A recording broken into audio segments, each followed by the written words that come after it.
If you find it challenging to change careers or to get started in a new field where you have little experience, there's good news. You probably already have what are called transferable skills, abilities like communication, organization, and teamwork that are highly sought after by employers. The Black Information Network and Career Builder launched the 100,000 Careers Initiative to empower Black job seekers to take that next career step. To learn more about your transferable skills, book a free one-on-one job coaching session today at careerbuilder.com/BIN. That's careerbuilder.com/BIN. You can count on your health insurance to be there for you when an illness or injury happens, but you may not be as covered as you think. Even with major medical coverage, there can still be out-of-pocket costs and expenses. Aflac supplemental insurance can help close the gap between what your health insurance covers and what it doesn't. Aflac pays cash that can be put towards medical expenses like copays and even non-medical expenses like groceries or rent. Get help with expenses health insurance doesn't cover. Visit aflac.com to learn more. Tired of wasting time on cleaning? Let Roborock do all the work. The Roborock S8 series is your home cleaning hero. With powerful suction, the Roborock S8 tackles dust and allergens effortlessly. On vacation? No problem. Your Roborock S8 will keep the house spotless while you sip margaritas. Say goodbye to post-vacation blues. Control it all with a handy app and let your reliable robot sidekick do the rest. Visit ROBOROCK.com. Roborock. Forget about cleaning. Really. We are back for another week of You Need to Hear This. I am the host, Nedra Glover Tawwab, and today we will be talking about friendships, and in particular, those friendships that are tumultuous and exhausting. I often think about how long have we been in certain relationships, and at what point did those relationships become unhealthy? I once had a friendship where I noticed it becoming unhealthy, and I held on to it longer than I needed to, and it just got worse and worse and worse. And then at the end, the way it ended, I was like, oh my gosh, we could have spared each other years of frustration and resentment and, whatever those things were, if we had ended like on a high note. Sometimes I love when TV shows do that, right? It's like 3 seasons and you're wanting more. It's like that's ending on a high note versus like, oh my gosh, another season. Sometimes we don't need another season of a friendship. We don't need another conversation where we're arguing. We don't need to issue any more advice. We just need to release it. And I know that is so hard for us. But if we think about friendships in the way of we're constantly like, maybe not as much in adulthood, but certainly in childhood, we made our friends based on whatever we were doing, whatever grade we were in, whatever area we lived in. So if, whoever is in the neighborhood, if they moved, it was like, okay, not your friend anymore. If you went to 3rd grade, it's like, all right, no more 2nd grade friends. It was much easier for us to release. And then, maybe middle school, high school, we start to keep people a little longer. And then some of us, we keep carrying some of those things that no longer fit who we are. You may no longer be your 9th grade self and have some, friends that are really holding on to that moment in life. You may have your friends from college and it's like, oh my gosh, like so different. In college, maybe you like certain things. Maybe, 8 years ago, you also loved gossip. Maybe 8 years ago, you were in a very messy place, but you're not anymore. And when your friends are still in those places, it's not that you've outgrown the person. It's just like, I don't want chaos, right? So how do we step away from chaos? Not necessarily step away from people, but how do I leave chaos alone? So let's get into today's call. Yeah, hi. I have a question regarding issues with one of my friends. I've known this friend for approximately 7 to 8 years. In that time, I have upset her 3 times to the point where she will stop talking to me or block me through social media and text messages for a period of time and then reach back out when she's ready to speak to me again. Let me try to explain each situation. I'm completely aware that I've been in the wrong for some of this, and I'm not excusing my part at all. The questions I want answered are, was the way I handled it inappropriate, or could I have done something better? At what point do I walk away? And finally, if I do walk away, do I owe her an explanation, or do I just ignore her and consider the friendship over? First of all, she was in an abusive relationship, and to avoid tons of details, she divorced him. She got a restraining order and started to heal through therapy. I know I would use her story as an example to others when they would discuss their personal lives. However, I really tried to always just say my friend when referring to her. Can I say I didn't slip up and use her name? It is possible, but I really tried hard to avoid it. I noticed one time she stopped responding to me, but we were both busy, and so I didn't really think much of it. And then about 6, maybe 9 months later, out of the blue, she contacts me and asks to meet. So she said she'd missed me and she wanted to talk. This is when she expressed how a mutual person we know told her I was talking about her personal life to everyone. I let her talk and express her feelings. I told her I would use her life as an example, but was very careful about not saying her name, but also that if I did, it wasn't to intentionally spread her business. And when I asked her who this person was that told her, she refused to tell me. I felt that if I'm being accused of such a thing, I should have the right to know who was saying this. She felt like it wasn't my business, which upset me. But overall, I valued her as a friend, so I apologized for anything that I did, as it wasn't intentional to hurt her, and I dropped it. Who was saying this? I'm wondering, how many people did you tell? If you could just go back to that list and think about how many people you actually told. Perhaps multiples told her about this. I don't know, but if they were able to identify, wow, he's talking about, let me use a general name here. I don't know your friend, but he's talking about Sally based on the details, whether you said her name or not. The information was probably too personal. What kind of examples are you giving when this person's life is even necessary as a part of the example? Sometimes with us therapists, it can be very helpful to use an anecdote with a client or to, talk about a situation. And what I find to be very helpful is using TV. It's made up, it's fictive. There are tons of things on TV shows, movies, where we can pull something out that can relate to a person's situation. Even sometimes books. I don't have to use my friend and say, well, I have a friend. At most, I may share my own story and call myself the friend, right? Like, I have a friend. It's me. I am the friend.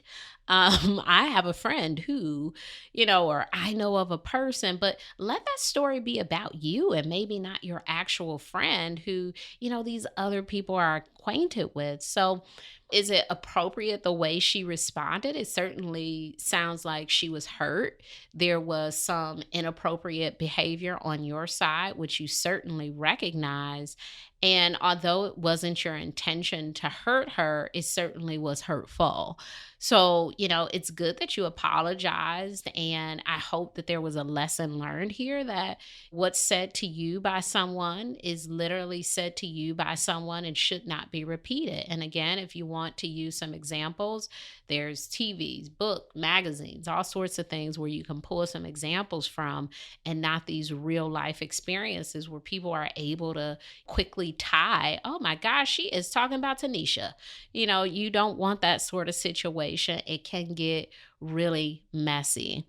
As a friend to many, I certainly understand that sometimes our friends are telling us things that might be a little too heavy for us to, sit with or process.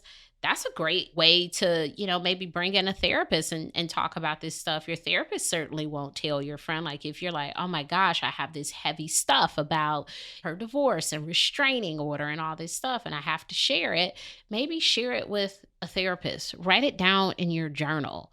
I don't know, but it's certainly not saying it to other people.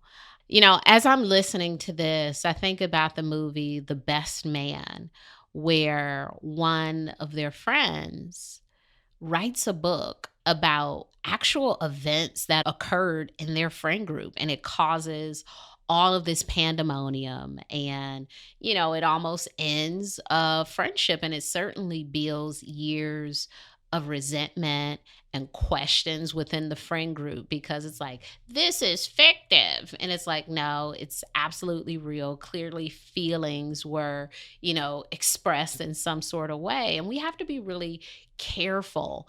Even if it is the truth, be protective of your friendships. Be protective of what people say to you, because they're telling you because they trust you. If they wanted everyone to know, they would put it on Facebook. They would share it with everyone, but they're bringing it to you because it is for you and you only.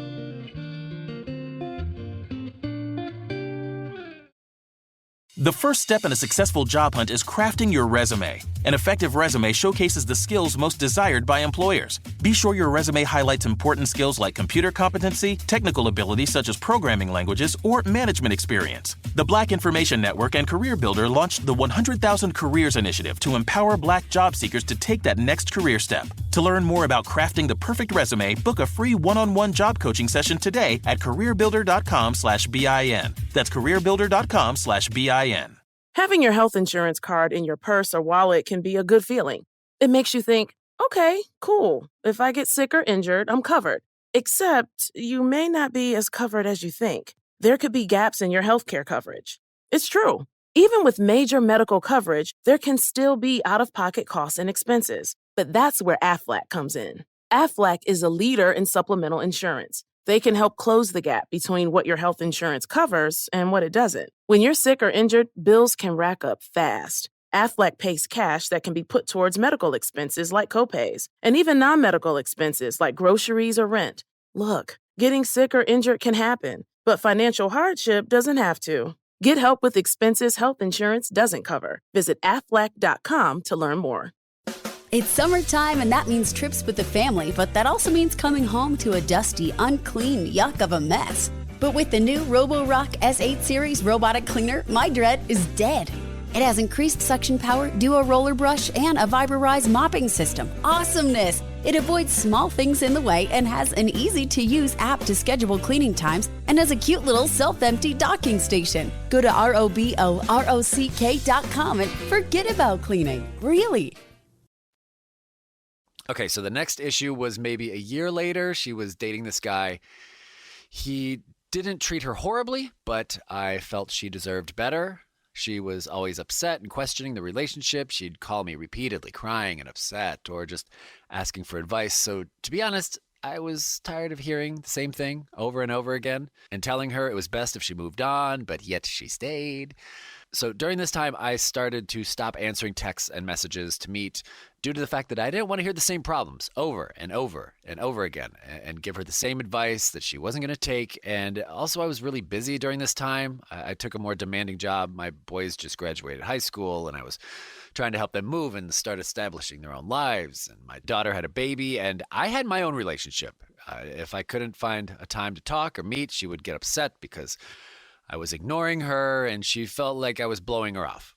When I did respond, she would comment with, oh my God, you're alive, or you do remember who I am. And that upset me because I felt like she didn't respect that I have a life, and I'm needing to live as well. I can't say at this time if she intentionally stopped communicating or if it dwindled because I just didn't have time. I don't know. So after some time, I hear from her again, and she wants to meet to express how upset I made her feel. I told her I understand, but I also felt that she wasn't respecting my boundaries and time. Her response was, yeah, I know, you're always busy. And I felt like this was a sarcastic response, or she thought I was lying. So I let her continue to tell me how her actions made her feel, and then decided that I was going to start creating some distance. I wonder what would have happened if you were honest about the content of the conversations you were having and how those conversations were sort of causing you to feel a bit frustrated because you were trying to help her with this situation. She wasn't listening to your advice. She was always upset and crying. And, it sounds like maybe on your part, you started to shift and focus on other things. Maybe, she became a little more low on the totem pole of things in your life because you didn't want to hear about the stuff she was talking about. I think using the reason of I have a life, I have kids, I have these things, it's certainly a great reason, but if you were able to maintain communication with other people in your life and you didn't reduce it, I would wonder if the reduction was due to the content of what was being said. And it's okay if that's the case. And to be honest about that with a person and to say, your words verbatim, I was tired of hearing the same thing over and over and telling her it was best if she moved on. You were tired of hearing the same things over and over. And sometimes when we're in that listening role, instead of saying to a person, hey, I've reached the end of the road with advice giving, I've given you everything that I can think of to give, you'll keep listening and you're just burning yourself out. And what happens when we run away from burnout? What the exact thing that happened with your friend, right? Like this person starts to notice and it's like, oh my gosh, bigger problem created. I once had a friend who was in a pretty not so great relationship and she would always ask my advice. And it was the same situation. She would ask my advice. She'd be upset. And it did get to a point where I said to her, hey, I'm not giving you any more advice. I think this is your life. And whatever you decide to do, you will do it. You're not going to listen to what I say. What I say really has no value in your life anyway. Like you should make your own decisions. So you from here on out decide. And, she would bring something up and I would just say, have you talked to your person about that? What are you deciding? So I would take it back to, her having some power to decide for herself, because that's really when people are ready to make the change, when they decide for themselves or they're ready to make that change. You telling someone, hey, move on, when they're not ready to move on, they'll just be in that situation and they want to process. Also, we don't always have to give people advice. We can just listen. That's so much of what we need to do a better job of in our relationships is just listening without fixing. This guy could be horrible and doing whatever. And it's just like, oh, okay, he did that and that and that and that. Oh, wow. How are you feeling? What's going on? Oh my gosh, let me give you a hug. It's not like, oh, I have to tell her to leave. Oh, she's got to stop crying. But you can say to a person, I see that you're very sad and upset and it's hard for me to watch. And I don't know if I can, continue to talk you through this thing because I'm starting to feel a way about even hearing you talk about it. So being very clear and upfront can be helpful. Now, there are times when we are absolutely clear with people and they don't listen and they'll still keep doing this thing. And again, that burnout can be very frustrating. It does get you to the point of, oh my gosh, I literally am tired of hearing this thing, and you start to focus on other things. So own that and really speak up about what you were feeling and why you did it. Be honest about that. Let's keep listening. It has now been 2 years since the second thing happened. She reached out because she wanted to talk. She said she had broken up with the boyfriend, and I'd also broken up with my partner, so I was needing to also heal and talk about it. And she was going through some similar feelings and emotions, so it was a nice release of getting my emotions out, and I thought maybe we could reconnect. So I met up with her and she's been going to therapy and I noticed a huge change in her. I felt like she was a completely different person. So I thought this time would be different. She removed the toxic relationships and we can go back to the good friends we were. We were able to communicate and discuss what I felt was healthy for both of us.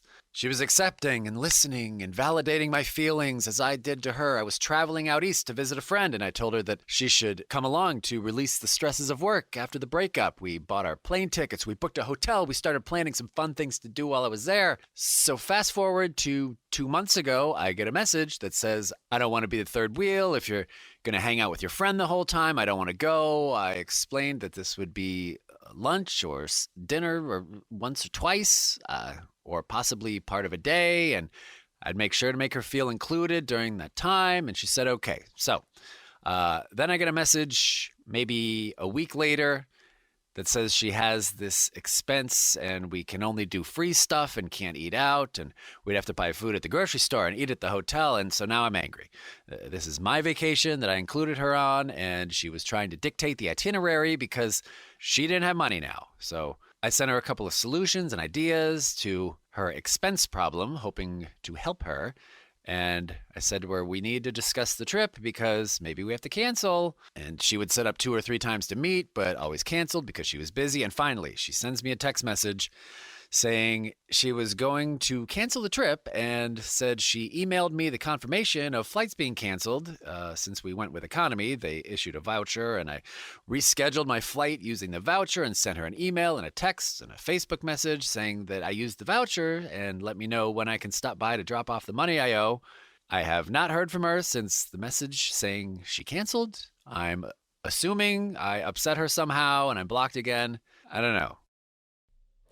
This relationship sounds very hot and cold. This blocking back and forth is really interesting, particularly in a relationship that both parties at some point want to return to. I wonder what's the draw here? Like, how did you meet as friends? What are the good parts of your relationship? Because I'm not hearing a lot of that. Of course you wrote in with the issues, so this is all about the issues, but, maybe doing some journaling on your own just to discover, why do you want to keep this relationship? Why is this relationship important to you? Perhaps there is something here that I am not hearing, something that, maybe we glossed over and didn't get to, in today's call, but, the blocking after these big things. And I'm not saying you shouldn't have any issues with your friends, but you all have had a few share of incompatibility issues, how you travel, how you communicate. It's almost as if there is some friendship therapy needed to really get to the bottom of these issues if you want to move forward in the relationship, because it sounds like they're not even the same issues over and over, right? It's new things popping up. And maybe it's a mismatch. Maybe it's a way that you communicate that can be improved. I'm not quite sure here, but it sounds like something you keep returning to. And I'm wondering why.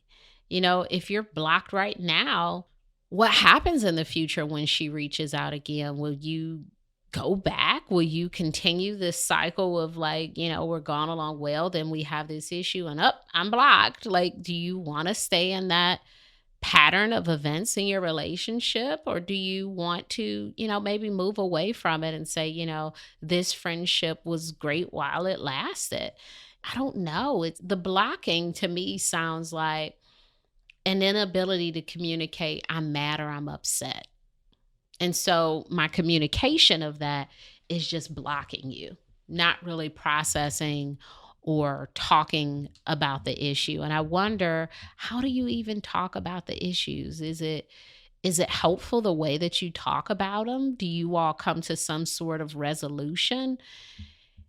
The biggest thing for me here is we think that if we leave a relationship, the problems that we had in the relationship will go away. But what tends to happen in life is, if we don't communicate well in this friendship, will you communicate better in the next friendship? Do you communicate better with your other friends? Do you communicate well with your partners, with your children? Maybe this is an ongoing issue in many spaces. So think about some of the issues that you've had in this relationship. Let's go back to the sharing of other people's experiences. Is that something you do with other people in relationships? Is it you sharing, your mom's business, your sister's business, whoever? Maybe, that's a problem in most relationships. If we think about maybe traveling with people, being very clear about how you like to travel, the expectations and those sort of things, those are things you can, maybe there's an opportunity to be more upfront. Some of these things seem really abrupt, like oh my gosh, we have to change the plan of how we travel. I no longer have money, so we need to eat in the hotel.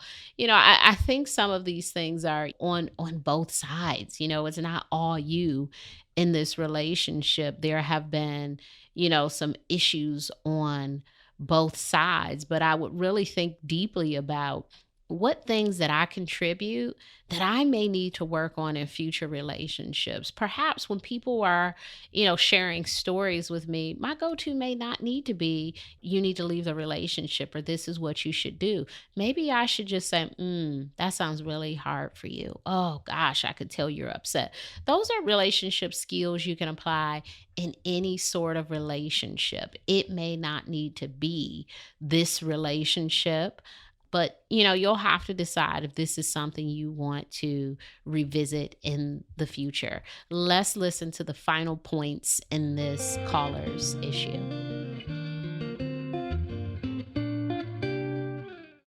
If you find it challenging to change careers or to get started in a new field where you have little experience, there's good news. You probably already have what are called transferable skills, abilities like communication, organization, and teamwork that are highly sought after by employers. The Black Information Network and Career Builder launched the 100,000 Careers Initiative to empower Black job seekers to take that next career step. To learn more about your transferable skills, book a free one-on-one job coaching session today at careerbuilder.com/BIN. That's careerbuilder.com/BIN. Having your health insurance card in your purse or wallet can be a good feeling.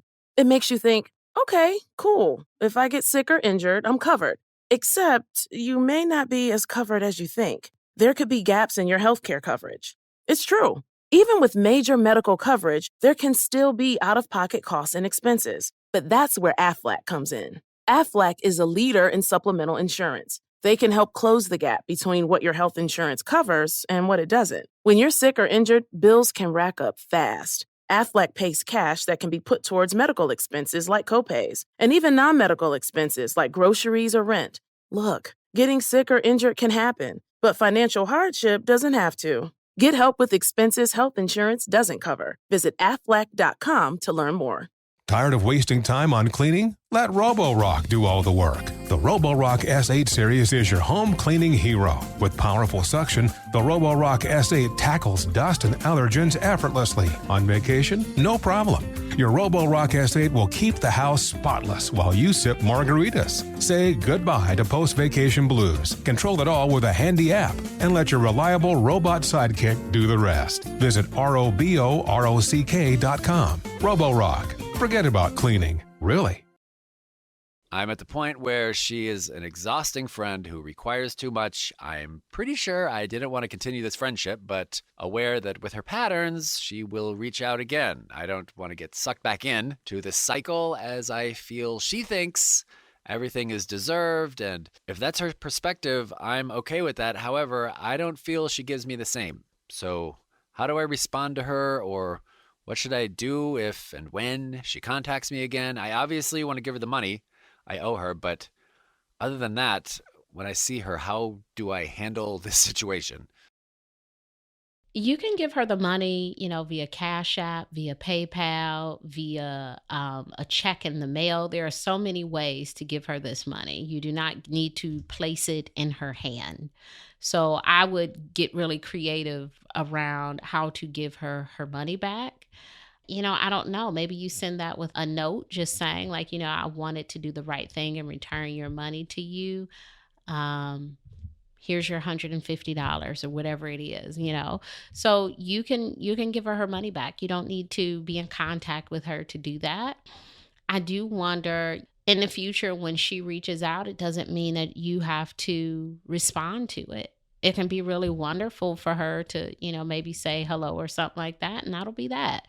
It's not, hey, hello, let's go out for drinks. Hey, hello, have you watched so-and-so on TV? It's like, oh, okay, hi.